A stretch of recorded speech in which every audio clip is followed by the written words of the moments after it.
Long before the internet was this neat, tidy place that we all know, it was a digital frontier. It was the Wild West, full of locked doors and whispered legends. And today, we're going to try and pry one of those doors right open. And this isn't just some story I'm telling you. This is a real, first-hand account from somebody who just stumbled upon a digital puzzle box. It's a mystery that would absolutely captivate internet sleuths for years to come. So picture this. It's 1997. You're on your dial-up connection, and this is what greets you. A simple, stark login page. An impenetrable digital door that, for years, no one could get through. The real question was, what in the world was it protecting? The early internet sleuths were completely captivated by this. But here's the thing. Every single clue they managed to find only made the mystery deeper, stranger, and way more compelling. I mean, the basic facts alone were already strange enough. You've got the name Mortis, which is Latin for of death.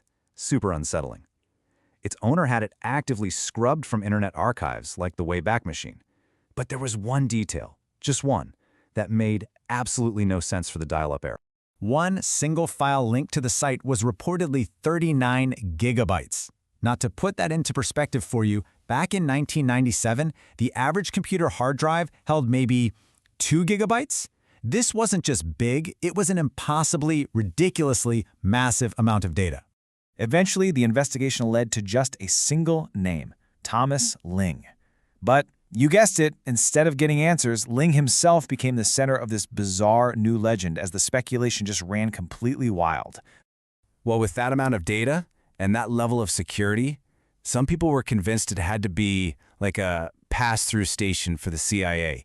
Some kind of digital dead drop for encrypted government files. Others figured, okay, those terabytes of storage had to be for something illicit. Maybe it was a hidden marketplace for stolen goods, all tucked away behind this uncrackable digital wall. And of course, with a name like Mortis, people's imaginations immediately went to the darkest possible corners, speculating about what kind of horrific content would need this level of secrecy and protection. Every lead that got uncovered on forums like 4chan and Reddit just added another layer of pure strangeness. Digital breadcrumbs led to empty lots and even to individuals who were found to be deceased. And through all this, Ling himself offered this really flimsy excuse that it was all just for wedding photos? Yeah, right. But, amidst all the chaos and all the crazy speculation, a much clearer picture actually started to emerge.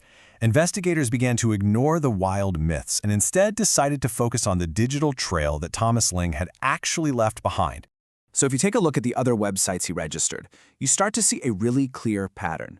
The timeline moves from the mysterious, stuff like Mortis and Cthulhu.net to the surprisingly mundane and, personal. And this, right here, paints a very, very different picture.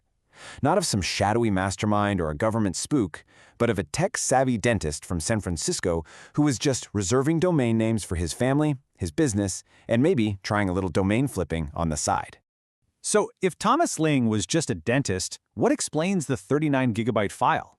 What about the impossible-to-crack login? Well, the answer, as it turns out, lies in this forgotten corner of the early internet. The crucial point here was the connection to something called Usenet. Now, for those who don't know, this was the internet's original file-sharing network. It was the Wild West of digital media, long before torrents ever even existed.